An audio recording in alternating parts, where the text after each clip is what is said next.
नमस्कार. प्रेमाची गोष्ट या मालिकेच्या आजच्या भागामध्ये मी तुम्हा सर्वांचे अगदी मनपूर्वक स्वागत करते. आजच्या भागामध्ये आपल्याला पाहायला मिळतं, मुक्ता ही आरतीला म्हणते, आरती अगं सागरनं असं काहीच म्हणायचं नव्हतं, प्लीज समजून घे ना. तर आरती म्हणते, मॅम प्लीज सागर कोणीच्या इंटेन्शनबद्दल मला सांगण्याचा किंवा समजावण्याचा प्रयत्न करू नका. तुम्हाला जर अजून काही वेगळं बोलायचं असेल तर तुम्ही बोलू शकता.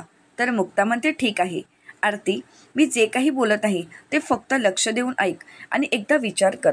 आरती, हे काही जे घडलं आहे ते फक्त एकामुळे नाही, तर याला दोघंही जबाबदार आहात.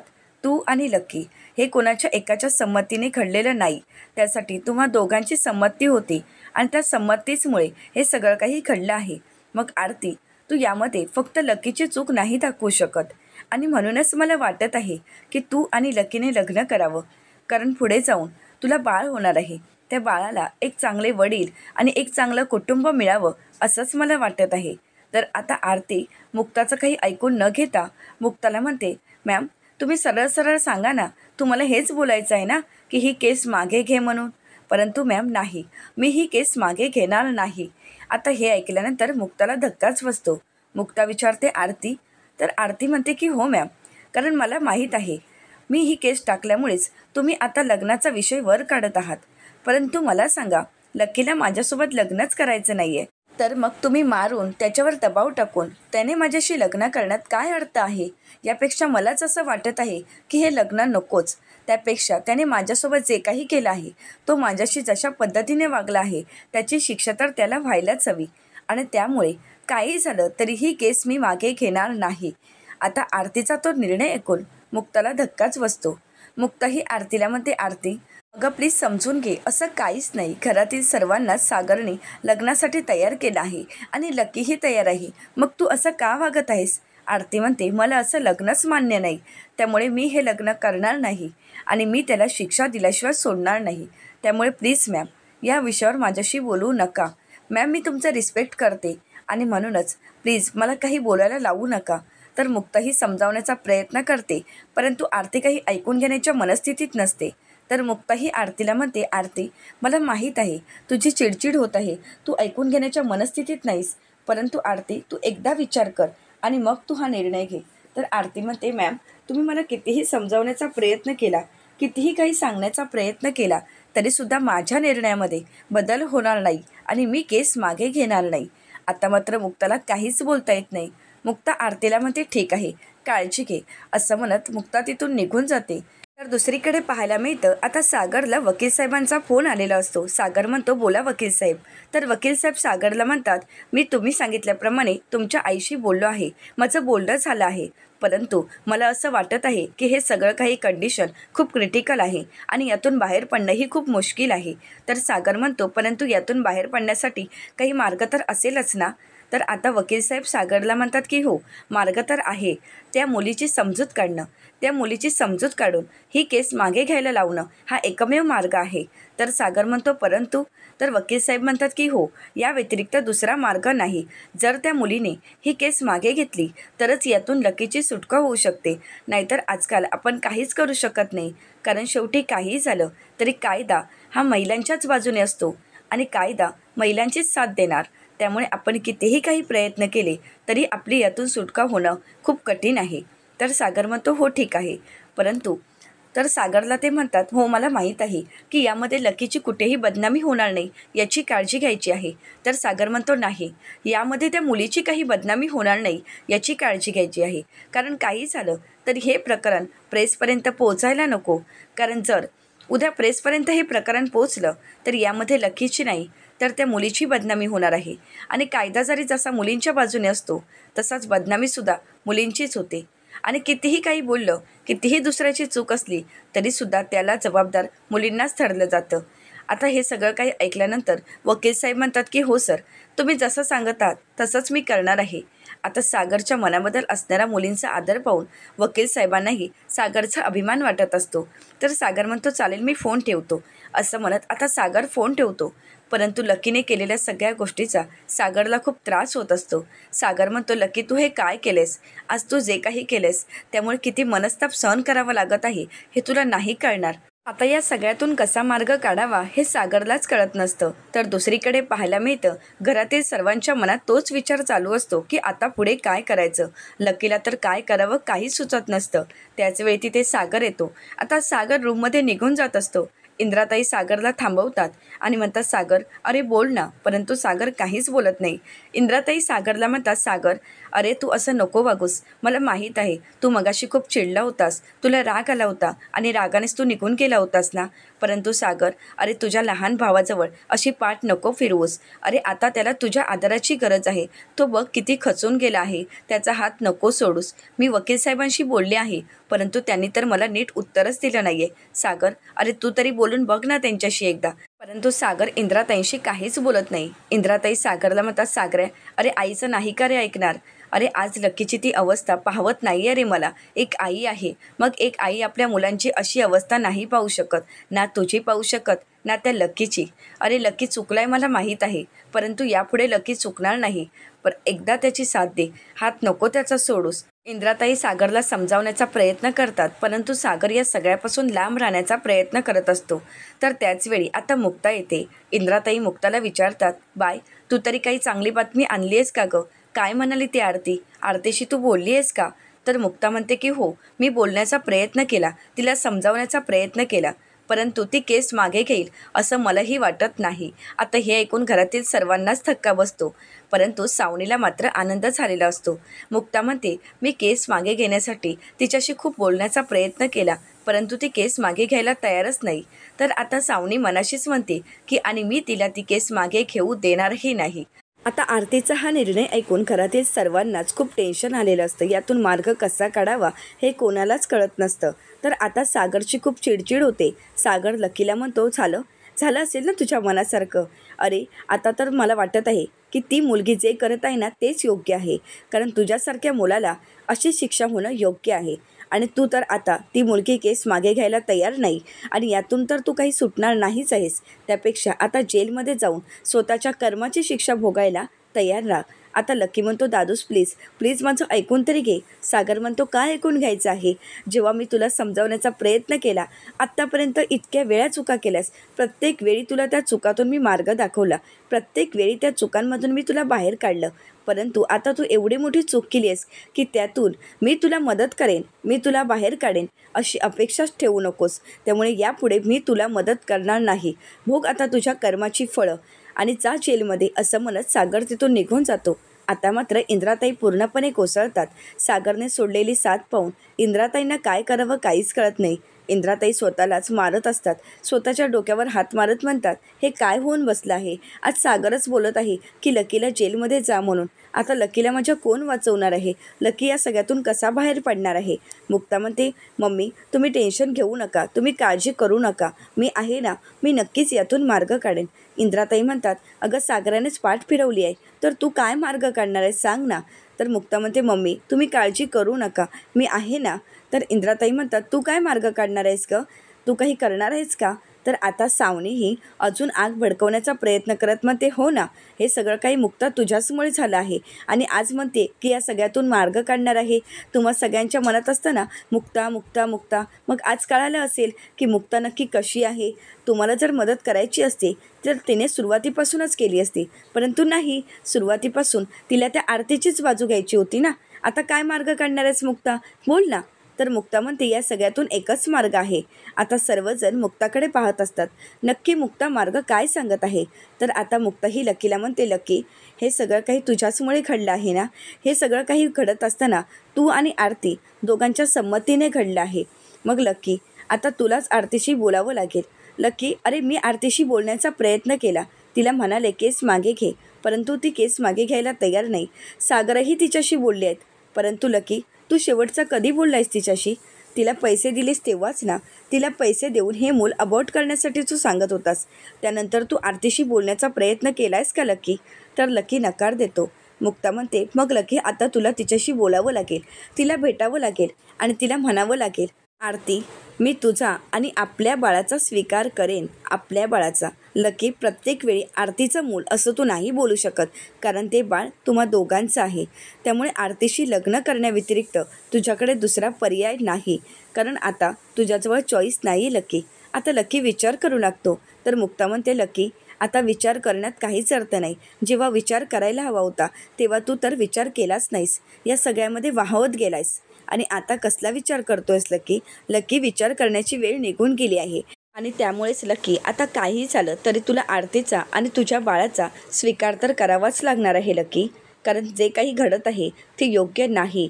तर आता लकीही या सगळ्यासाठी तयार होतो. मुक्ता म्हणते, लकी जाऊन बोलशील ना आरतीसोबत? तर लकी म्हणतो की हो. तर इंद्राताई म्हणतात, लकी जाऊन तिथे काय करणार आहे? ती पोरगी असं वागत आहे त्यामुळे ती लकीचा तरी ऐकेल का? तर आता मुक्ताही इंद्राताईंना म्हणते की हो, ऐकेल ती. खरं तर लकीचं तिला ऐकावंच लागेल. लकी जाशील ना तू? आता मुक्ताही लकीला सावरते आणि त्याला हिंमत देते. आता लकीसुद्धा या सगळ्यासाठी तयार होतो. आता मात्र सावनी शांतच असते. आता पुढे काय करावं याचा सावनी विचार करू लागते. कारण काही झालं तरी हे प्रकरण शांत व्हायला नको, हाच सावनीचा निर्णय असतो. तर दुसरीकडे पाहायला मिळतं, आता मुक्ताला आशूचा फोन येतो. आता आशू मुक्ताला म्हणतो की खरंच मनापासून अभिनंदन, कॉंग्रॅच्युलेशन्स. तर आता मुक्ता म्हणते, आशू तू नेहमीच असा उत्साही असतोच का रे? नक्की तुला काय बोलायचं आहे? तर आशू म्हणतो, जर अशी आनंदाची बातमी असेल तर त्यामध्ये रडकं तोंड करून सांगण्यामध्ये काय अर्थ आहे? मुक्ता म्हणते, आशू अरे तुला नक्की काय म्हणायचं आहे? मला काहीच कळत नाही. तर आता आशू मुक्ताला म्हणतो, हो का, तुला काहीच कळत नाही आहे का? पण एशियाज बिझनेसमॅन ऑफ द इयरचा अवॉर्ड आता सागरलाच मिळणार आहे. आता हे ऐकल्यानंतर मुक्ताचा आनंद काही गगनात मावत नसतो. मुक्ता विचारते, काय खरंच? तर आशू म्हणतो की हो खरंच. तर आता मुक्ता म्हणते, परंतु आशू तुला कधी समजलं? तर आशू म्हणतो, हे सगळं काही मला आताच समजलं आहे. परंतु नॉमिनेशन मात्र सागरलाच होतं हे मात्र नक्की. तुला तर माहीतच असेल, सागरने सांगितलंच असेल ना? तर मुक्ता म्हणते, नाही म्हणजे घरात एवढी गडबड चालू आहे, एवढं मोठं टेन्शन आहे, त्यामध्ये कदाचित सागर विसरून गेले असतील. तर आशू मुक्ताला म्हणतो, बरोबर अगदी नवऱ्याची बाजू घेत आहेस. तर मुक्ता म्हणते, नाही आशू असं काहीच नाही आहे, तुला तर माहीतच आहे ना की घरामध्ये काय चालू आहे. तर आशू हा मुक्ताला म्हणतो, हो मुक्ता मला सगळं काही माहीत आहे आणि त्याच महत्त्वाच्या गोष्टीबद्दल मला तुझ्याशी बोलायचं आहे.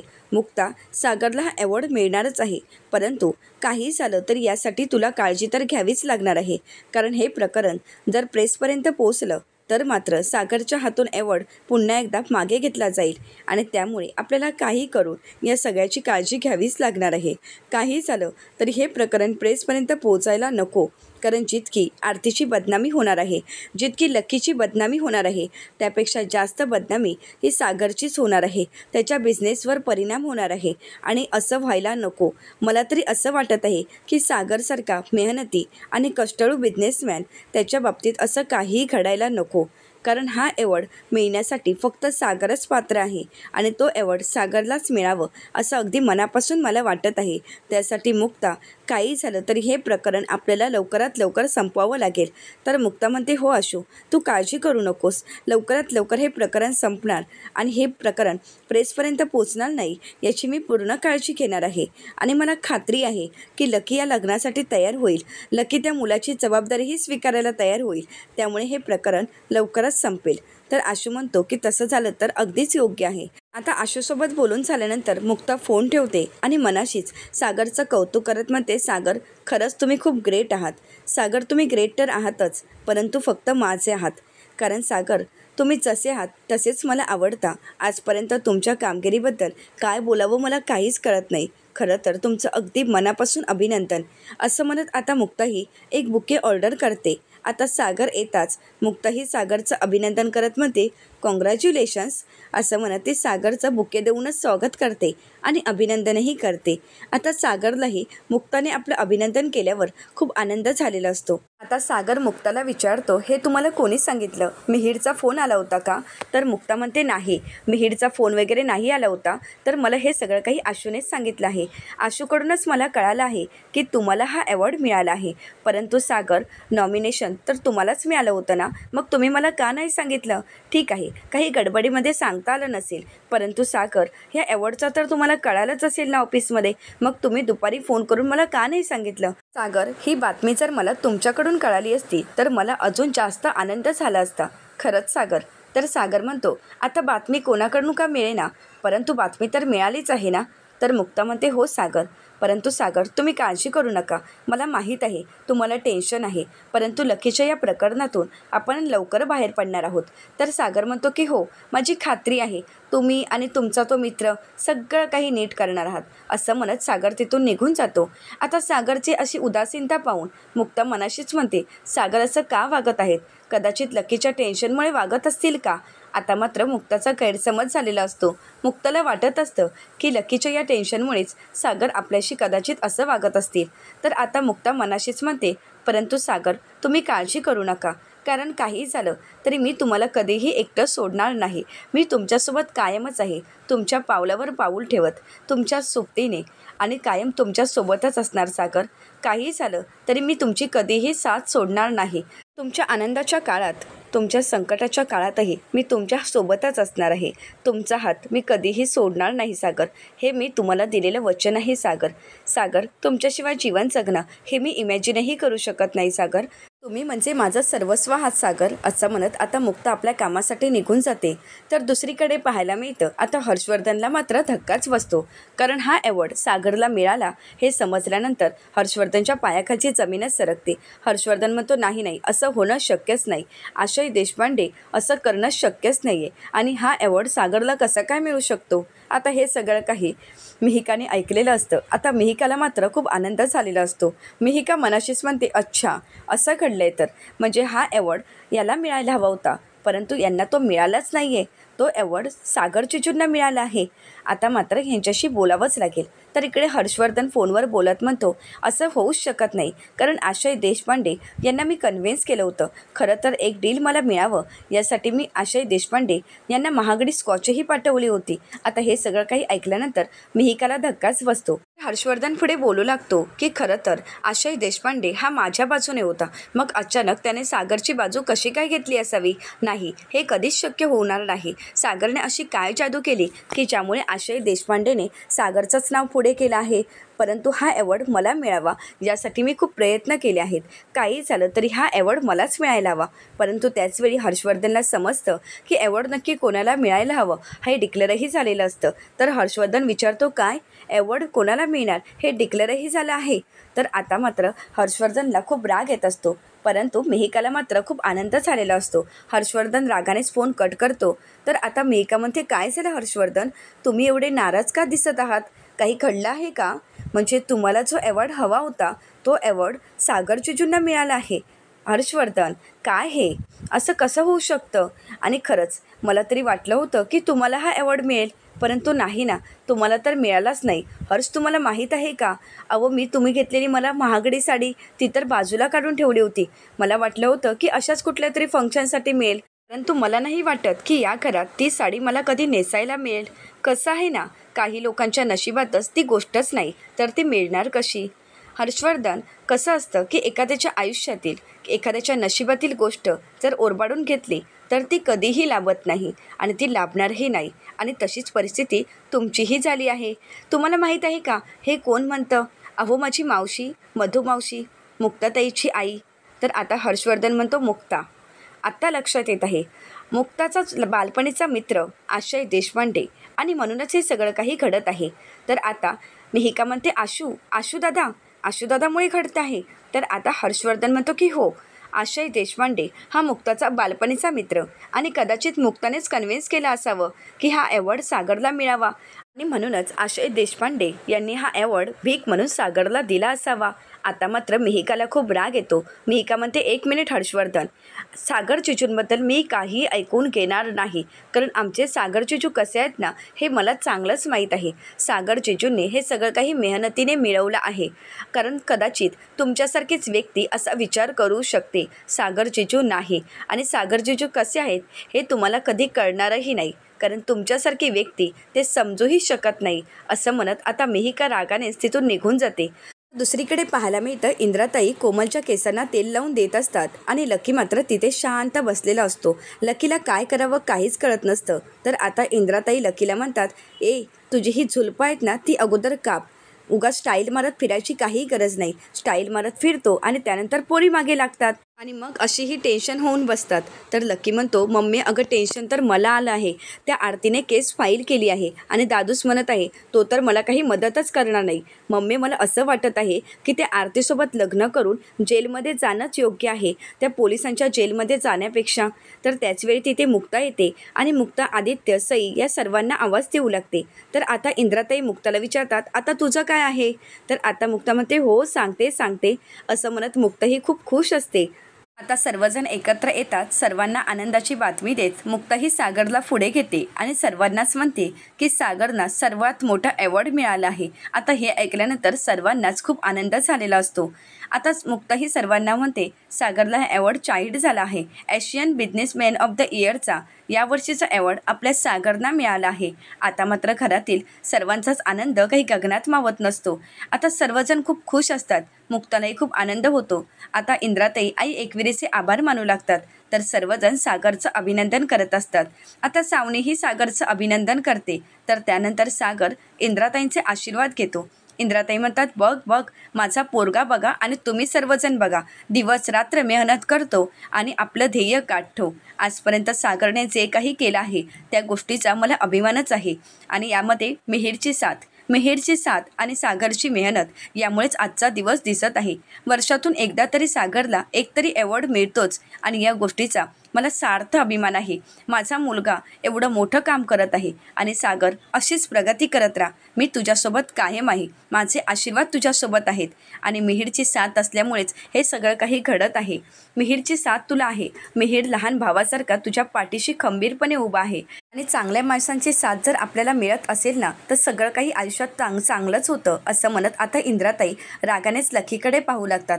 आता मात्र लकीची शरमेने मान खाली जाते.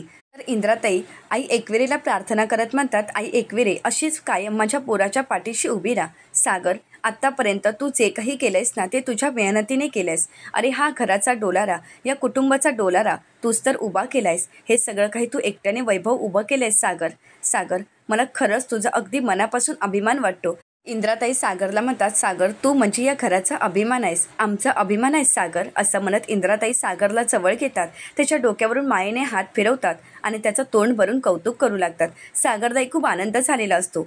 तर पुढील भागामध्ये आपल्याला पाहायला मिळतं, सावनी ही सागरला एक ॲड्रेस पाठवते आणि त्या ठिकाणी बोलावून घेते. आता सागर येतात सावनीवर चिडतो आणि विचारतो की हा काय फालतूपणा आहे. तर सावनी म्हणते, सागर अरे किती वेळ, मला वाटलं होतं की यांची शॉपिंग संपल्यानंतरच तू येत असशील. तर सागर म्हणतो, म्हणजे तुला काय वाटतंय मुक्ता इथे शॉपिंग करत आहे आणि आशूसोबत. तर आता सावनी ही सागरला म्हणते, हो का, मग तूच बघ. असं म्हणत आता सावनी ही सागरला ते दृश्य दाखवते.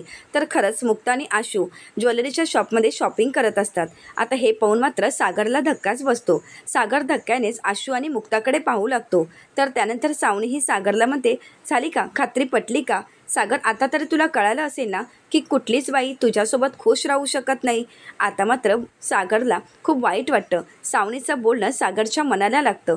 परंतु आता सागरचा हा गैरसमज मुक्ता कसा दूर करेल हे पाहणं अतिशय रंजक ठरणार आहे. अशाच मालिकेंचे नवनवीन अपडेट पाहण्यासाठी चॅनलला नक्कीच सबस्क्राईब करा.